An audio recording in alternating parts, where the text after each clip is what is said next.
పరిశుద్ధ నామంలో మీ అందరికీ వందనాలు తెలియపరుస్తున్నానండి. ఈ దినం దేవుని మాటను మనం ధ్యానం చేసుకుందాం. పరిశుద్ధ గ్రంథంలో నుండి కీర్తనలు 119వ సంకీర్తన 50వ వచనం.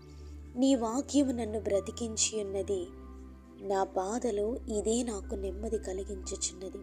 హల్లెలూయా.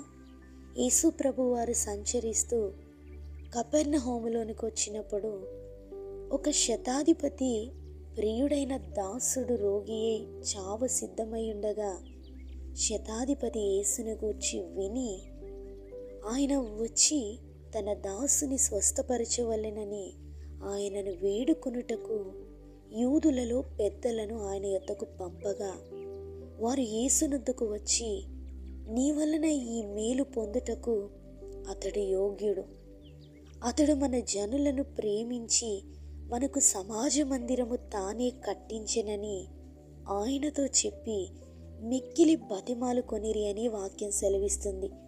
అందుకు ప్రభువారు వారితో కూడా వెళ్ళి ఆయన ఇంటి దగ్గరకు వచ్చినప్పుడు శతాధిపతి తన స్నేహితులను చూచి, మీరాయన యొద్దకు వెళ్ళి శ్రమ పడవద్దు అని ప్రభుని, నీవు నా ఇంటిలోనికి వచ్చుటకు నేను పాత్రుడను కాను, అందుచేత నీ యొద్దకు వచ్చుటకు పాత్రుడనని నేను ఎంచుకొనలేదు, అయితే మాట మాత్రము సెలవిమ్ము, అప్పుడు నా దాసుడు స్వస్థపడును అని యేసు ప్రభు వారితో మాట్లాడుతున్నాడు.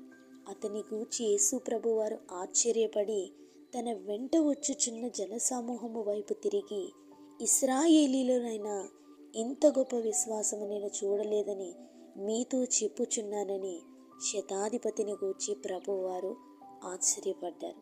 శతాధిపతి అతని దాసుని గూర్చి ఎంతో ప్రయాసపడుతున్నాడు. ఎన్నో వైద్యాలు చేయించి ఉంటారు. అతను ఆశ్రయించిన ప్రతి పద్ధతిలో అతను నిరుత్సాహాన్ని కలిగి చివరికి యేసును గూర్చిన వార్తను బట్టి అతనిలో విశ్వాసం యేసు వైపునకు అతన్ని ఆకర్షించింది. తన దాసుని ముట్టి స్వస్థపరచాలని అతడు అనుకొనలేదు, కానీ మాట మాత్రము సెలవిమ్ము అని శతాధిపతి దేవుణ్ణి కోరుకుంటున్నాడు.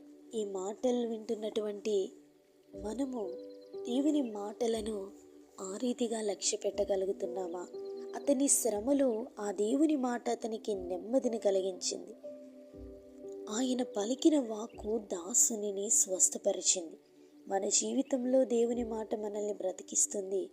బాధలో అది మనకు నెమ్మదిని కలిగిస్తుంది.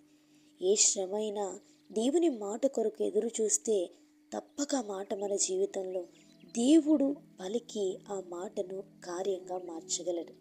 ఆ దేవుని యొక్క సన్నిధి మనందరికీ తోడేయండి, మనల్ని నడిపించునుగాక. పరిశుద్ధుడైన దేవా, మా ప్రియ పరలోకపు తండ్రి, మరొక నూతన దినములోనికి మమ్మల్ని ప్రవేశపెట్టారు. ఎందరైతే ఈ మాటలు వింటున్నారో వారందరూ కూడా ఒక్క మాట కొరకు నీ సన్నిధిలో కనిపెట్టడానికి కృపనివ్వండి.